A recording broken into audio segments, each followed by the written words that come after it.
तैयार रहिए, स्टार्ट।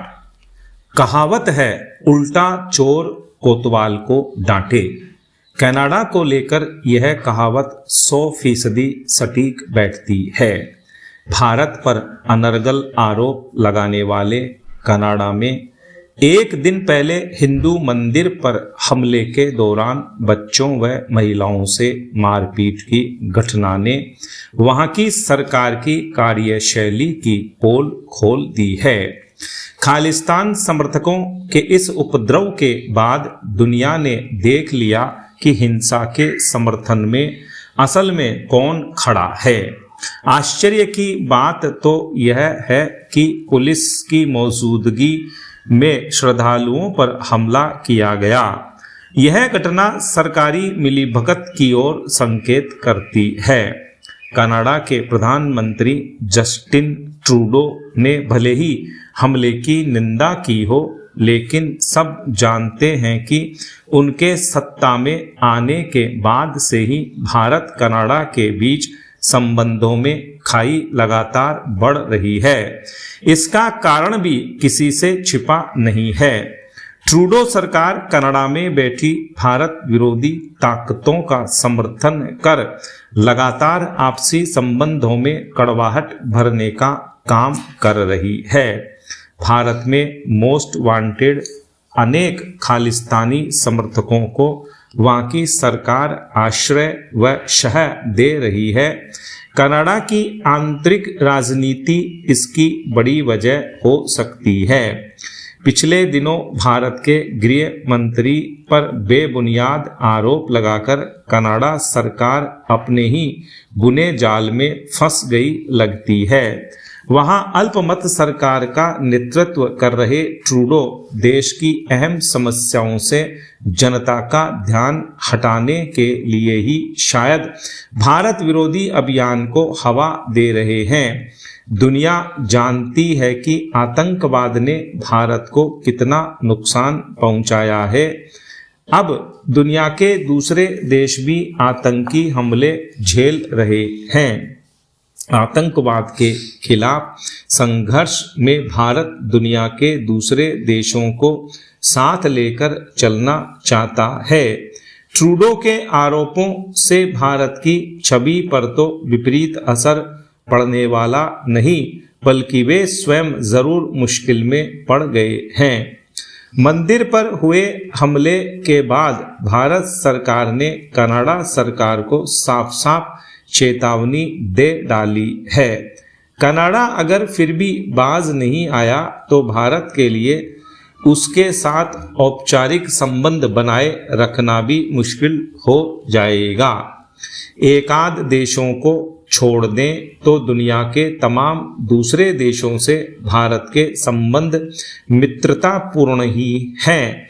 इसकी वजह भी है, भारत न तो दूसरे देशों के आंतरिक मामलों में हस्तक्षेप करता है और न ही अपने आंतरिक मामलों में दूसरों को हस्तक्षेप करने देता है।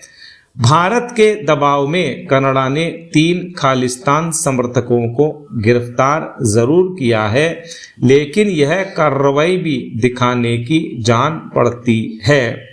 दोनों देशों के बीच संबंध तभी सुधर सकते हैं जब भारत विरोधी आतंकियों के खिलाफ कनाडा सख्त कार्रवाई करे। पैरा, आजकल शायद ही कोई दिन ऐसा जाता है जब देश के किसी हिस्से में इंसान और वन्य जीवों के बीच संघर्ष की खबरें सुनने को नहीं मिले। कहीं किसी हिंसक जानवर ने बस्ती में आकर लोगों पर हमला कर दिया होता है, तो कहीं लोग ऐसे हिंसक हुए जानवरों को मौत की नींद सुलाने से नहीं चूकते।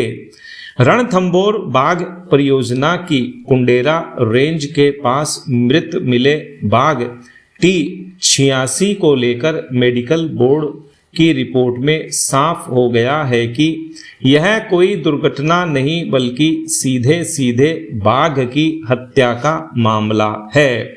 बाघ की आंख, कमर और पैरों पर धारदार हथियारों की चोट के निशान साफ बताते हैं कि इस तरह की चोटें इंसानों के जरिए ही पहुंचाई गई हैं। किसी भी प्राणी की इस तरह जान लेने की घटना बताती है कि विकास की भूख वन्य जीवों को खत्म करती जा रही है।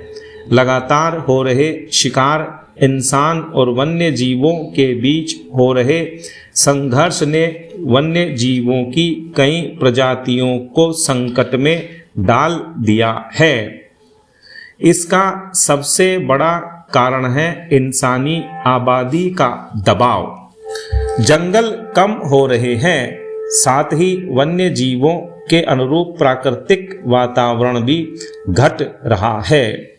World wide fund for nature की एक रिपोर्ट के अनुसार मानवीय गतिविधियों के कारण ही वन्य जीवों की आबादी घटी है।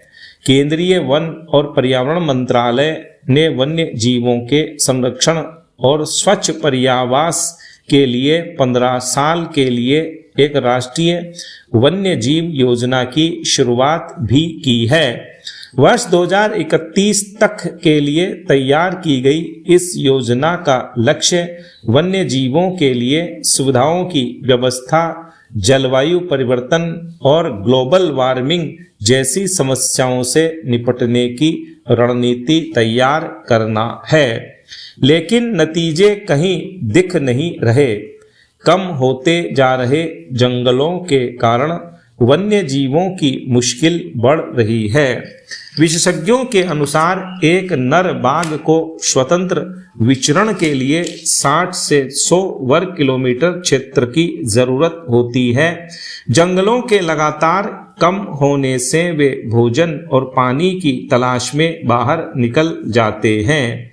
वन्य जीव सुरक्षित व संरक्षित रहें, इसकी जिम्मेदारी हम सबकी है।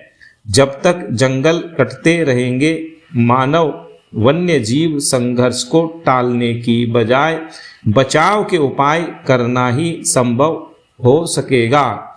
ऐसे में संघर्ष को टालने का सबसे बेहतर विकल्प है पर्यावरण के अनुकूल विकास। ऐसी नीतियां बनाने की जरूरत है जिससे मनुष्य और वन्य जीव दोनों ही सुरक्षित रहें। स्टॉप।